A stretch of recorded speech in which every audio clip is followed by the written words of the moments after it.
ယခုပို့ချမယ်သင်ခန်းစာကတော့ဝေးသင်တက္ကသိုလ်စတုတ္ထနှစ်သိပ္ပံယူပဗေဒအထူးပြုကျောင်းသားကျောင်းသူများအတွက် Electronics ဘာသာရဲ့ Physics 4102 Chapter 2မှာ Number Systems Operations and Codes Part 2နဲ့ပတ်သက်တဲ့အကြောင်းအရာတွေကိုကျွန်မဒေါက်တာခင်ဖြူဝင်းနဲ့ဒေါက်တာမြတ်တို့မှဆွေးနွေးပို့ချသွားမှာဖြစ်ပါတယ်ညီမလေး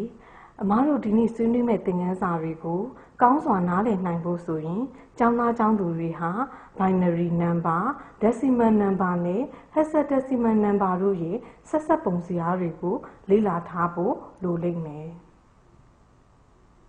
အခုပြထားတဲ့ဇယားကတော့ decimal, binary နဲ့ hexadecimal numbers တွေရဲ့ဆက်ဆက်ပုံဇယားဖြစ်တယ်အခုပထမဆုံး hexadecimal number system အကြောင်းကိုစပြီးဆွေးနွေးမယ်အမကြီး hexadecimal number system ဆိုတာကတော့ base 16ကိုအခြေခံတဲ့စနစ်ဖြစ်တယ်ဒီစနစ်မှာ0ကနေ9ထိ digit 10လုံးနဲ့ A, B, C, D, E, F ဆိုတဲ့အင်္ဂလိပ်စာလုံး6လုံးပါဝင်ပါတယ်မရဲ့ဒါဆိုရင်ပထမအနေနဲ့ binary number ကနေ hexadecimal number ပြောင်းပုံကိုကြည့်မယ်ဒီမှာ binary number ကိုညာဘက်အစွန်ဆုံးကစပြီး4 bit အုပ်စုတွေဖွဲ့ပေးရမယ်ပြီးမှ hexadecimal number ကိုပြောင်းရမှာဖြစ်တယ်ညီမရေဒါကိုဥပမာလေးတစ်ပုဒ်နဲ့ရှင်းပြပေးမယ်မေးခွန်းက convert the following binary number to hexadecimal 1100 1010 0101 0111လို့မေးထားတယ်ဒီနံပါတ်အရဆိုရင်ညာဘက်အစွန်ဆုံးဖြစ်တဲ့0111က hexadecimal number 7နဲ့ညီတယ်သူ့ဘယ်ဘက်က0101က5 1010က A 1100က C ဖြစ်တယ်ဒါကြောင့်အဖြေက CA57 base 16ဖြစ်တယ်အောက်ဆွဲ16ကတော့ hexadecimal number ဖြစ်ကြောင်းဖော်ပြတာဖြစ်တယ်အမရေအခုဆက်ပြီးတော့ hexadecimal number ကနေပြီးတော့ binary number ပြောင်းပုံကို example နဲ့တကွရှင်းပြကြမယ် hexadecimal number ကနေပြီးတော့ binary number ကိုပြောင်းမယ်ဆိုရင်တော့သက်ဆိုင်ရာ hexadecimal number တစ်ခုစီကို4 bit binary number ပြောင်းပေးလိုက်ရင်ရပါပြီမရဲ့မေးခွန်းက determine the binary number for the following hexadecimal number 9742 base 16လို့မေးထားတယ် hexadecimal number 9742 base 16ဆိုပါတော့ညာဘက်အစွန်ဆုံး2က0010ဖြစ်တယ်4က0100ဖြစ်တယ်7က0111ဖြစ်တယ်9က1001ဖြစ်တယ်အဲ့ဒီခါ binary number 1001 0111 0100 0010ရတယ်အခုဆက်ပြီး hexadecimal number ကနေ decimal number ပြောင်းပုံကိုဆွေးနွေးကြမယ် hexadecimal number ကနေ decimal number ကိုပြောင်းမယ်ဆိုရင်နည်းနှစ်နည်းရှိတယ်ညီမရေဒါကို block diagram လေးတွေနဲ့ရှင်းပြပေးမယ်ပထမနည်းကတော့ hexadecimal number ကနေ binary number ပြောင်းပြီးမှ binary number ကနေ decimal number ပြောင်းရမယ်နောက်တစ်နည်းကhexadecimal number ကိုသူ့ရဲ့သက်ဆိုင်ရာ hexadecimal weight တွေရဲ့ decimal တန်ဖိုးတွေနဲ့မြှောက်ရမယ်ပြီးမှအားလုံးကိုပေါင်းပြီးလိုအပ်သော decimal တန်ဖိုးကိုပြောင်းလဲနိုင်တယ်ဒါနဲ့ပတ်သက်ပြီးပိုရှင်းလင်းစေဖို့ပုဒ်စာလေးတစ်ပုဒ်ကိုရှင်းပြပေးပါလားညီမလေးရဲ့ဟုတ်ကဲ့ပါအမရဲ့မေးခွန်းက convert the following hexadecimal number to decimal A85 base 16ဖြစ်တယ်ဒါကတော့ hexadecimal number ကို binary number ပြောင်းပြီးအဲ့ဒီကမှတစ်ဆင့် decimal number ပြောင်းနေပြီဖြစ်တယ်ဒီမှာ A85 base 16ကို decimal number ပြောင်းမယ် A ဆိုတော့ binary number 1010ဖြစ်တယ် 8ဆိုတာကတော့ 1000ဖြစ်တယ်5ဆိုတာက0101ဖြစ်တယ်ပြီးတဲ့နောက်သက်ဆိုင်ရာ binary weight တွေနဲ့မြောက်တဲ့အခါ2 to the power 11 plus 2 to the power 9 plus 2 to the power 7 plus 2 to the power 2 plus 2 to the power 0 ရတယ် decimal number တွေဖြစ်တဲ့ 2048 512 128 4နဲ့1ကိုပေါင်းတဲ့အခါအဖြေ2693 base 10ရသွားပါတယ်ဒီတစ်ခါတော့ decimal number ကနေ hexadecimal number ပြောင်းပုံကိုပု္ပ္ပစာနဲ့တကွဆက်ဆွေးနွေးကြမယ်ညီမရေဒီနည်းမှာ decimal number ကို16နဲ့ထပ်ခါတလဲလဲစားခြင်းနည်းနဲ့ hexadecimal number ကိုရှာတဲ့နည်းဖြစ်တယ်ဒီမှာ quotient ရဲ့ fractional part ကို divisor နဲ့မြှောက်ပြီး remainder ရှာရမယ်မေးခွန်းက convert the decimal number 650 to hexadecimal by repeated division by 16ဖြစ်တယ်650ကို16နဲ့ divide လုပ်တဲ့အခါအဖြေ 40.625 ရတယ် fractional part ဖြစ်တဲ့ 0.625 ကို16နဲ့မြှောက်တဲ့အခါ10ရတယ်အဲ့ဒီအခါ hexadecimal remainder က A ဖြစ်တယ်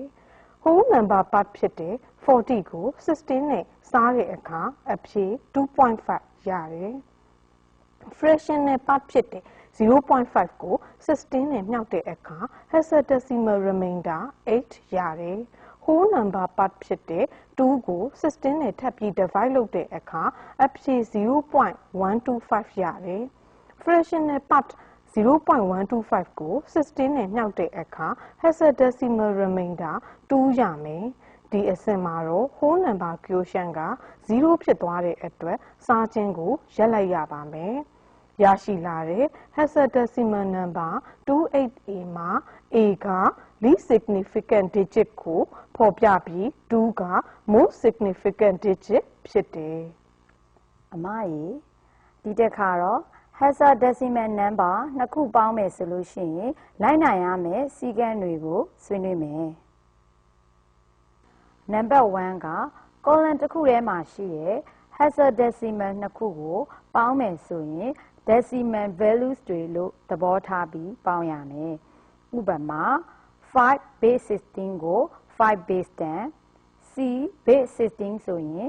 12 base 10လို့ယူဆရမယ်နံပါတ်2က digit နှစ်ခုပေါင်းလက်က15 base 10ဒါမှမဟုတ်သူ့ထက်ငယ်ရင်သက်ဆိုင်ရာ hexadecimal digit ကိုယူရမယ်နံပါတ်3ကအကယ်၍ digit နှစ်ခုပေါင်းလက်က15 base 10တဲ့ကြီးရင်16 base 10ထက်ကြီးတဲ့ amount ကိုယူပြီး next column ကို carry 1လုပ်ရမယ် hexadecimal number ပေါင်းခြင်းနဲ့ပတ်သက်လို့ပိုနားလည်သွားအောင်ဥပမာလေးတစ်ပုဒ်ကိုရှင်းပြကြမယ်ညီမရေမေးခွန်းက add the following hexadecimal numbers 23 base 16 plus 16 base 16 ဖြစ်တယ် hexadecimal number နှစ်ခုဖြစ်တဲ့23 base 16နဲ့16 base 16ကိုပေါင်းမယ်ညာဘက်တိုင်ကိုကြည့်လိုက်ရင်3 base 16နဲ့6 base 16ကိုပေါင်းမှာဖြစ်တယ်ဒါကို3 base 10နဲ့6 base 10လို့ယူဆပြီးပေါင်းလိုက်ရင်9 base 10ရတယ်9 base 10ကို9 base 16လို့ယူရမယ်ဘယ်ဘက် column ကတော့2 base 16နဲ့1 base 16ကိုပေါင်းမယ်ဒါကို2 base 10နဲ့1 base 10လို့ယူဆပါအဲ့ဒီအခါ3 base 10ရတယ်ဒါကို3 base 16လို့ယူရမယ်နောက်ဆုံး hexadecimal ပေါင်းလက်39 base 16ရတယ်အခုဆက်ပြီး hexadecimal number တစ်ခုကို 2's complement ပြောင်းမယ်ဆိုရင် method 3မျိုးလိုအပ်ကြောင်းဆွေးနွေးကြမယ်အမရေ method 1က hexadecimal number ကို binary number ပြောင်းမယ်ပြီးတော့ binary number ရဲ့ 2's complement ကိုပြောင်းမယ်ပြီးမှ hexadecimal number ပြန်ပြောင်းရမယ် method 2ကတော့ maximum hexadecimal number ဖြစ်တဲ့ FF ကနေပေးထားတဲ့ hexadecimal number ကိုနှုတ်ပါပြီးနောက်1ပေါင်းပေးပါအဲ့ဒီအခါ 2's complement hexadecimal number ကိုရပါလိမ့်မယ် method 3ကတော့ hexadecimal digit တွေကိုတစ်ခုချင်းအစဉ်လိုက်ရေးပါသူ့အောက်မှာအစဉ်လိုက်ပြောင်းပြန်ရေးပါ 1's complement ဟာ hexadecimal digit ရဲ့အောက်တဲ့ထဲမှာရှိတဲ့ digit ပဲဖြစ်တယ်သူ့ကို1ပေါင်းတဲ့အခါ 2's complement hexadecimal ပုံစံရတယ်ဒါဟာဖြေပဲဖြစ်တယ် ညီမရေ hexadecimal number 2a ကို method 3မျိုးနဲ့ 2's complement ပုံစံပြောင်းပုံအကြောင်းဆက်ဆွေးနွေးကြရအောင် method 1အရာ hexadecimal number 2a ကိုပထမဆုံး binary number ပြောင်းတဲ့အခါ 00101010 ရတယ်ဒီ binary number ရဲ့ 2's complement က 11010110 ဖြစ်တယ်သူ့ကို hexadecimal number ပြောင်းလိုက်တဲ့အခါ hexadecimal number ရဲ့ 2's complement form ဖြစ်တဲ့ D6 ကိုရတယ်အခုတခါ method 2အရာ 2a ကို maximum hexadecimal number FF မှာနှုတ်ရင် D5 ရတယ် D5 ဟာ 1's complement hexadecimal number ဖြစ်တယ်သူ့ကို1နဲ့ပေါင်းလိုက်ရင် hexadecimal number ရဲ့ 2's complement form ဖြစ်တဲ့ D6 ကိုရတယ် method 3အရာကြည့်မယ်ဒီနည်းအရာပထမဆုံး0ကနေ F အထိအစဉ်လိုက်ရေးရမယ်သူ့အောက်မှာ F ကနေ0အထိအစဉ်လိုက်ရေးမယ်အဲ့ဒီအခါ2ရဲ့အောက်တဲ့က D ဖြစ်ပြီး A ရဲ့အောက်တဲ့က 5 ဖြစ်တယ်အဲ့ဒီအခါ D5 ရတယ်1နဲ့ပေါင်းလိုက်တဲ့အခါ hexadecimal ရဲ့ 2's complement form ဖြစ်တဲ့ D6 ရတယ်အခုဆက်ပြီး hexadecimal number နှုတ်ခြင်းအကြောင်းရှင်းပြမယ် hexadecimal number နှုတ်ရမှာရှေ့ကိန်းကနောက်ကိန်းကိုရိုးရိုးနှုတ်နိုင်တယ်လို့နောက်ကိန်းကို 2's complement ပုံစံပြောင်းပြီးပေါင်းခြင်းနဲ့လည်းတွက်နိုင်တယ်ညီမရေအခုရိုးရိုးနှုတ်ခြင်းကိုစရှင်းပြမယ်ဒီမှာ A4 base system မှာ 2A base system ကိုနှုတ်မယ်ဆိုပါတော့4တဲ့က A ကိုနှုတ်ရင် A က10ဖြစ်တဲ့အတွက်16ကို borrow လုပ်ရမယ်အဲ့ဒီအခါအဖြေ A ရမယ်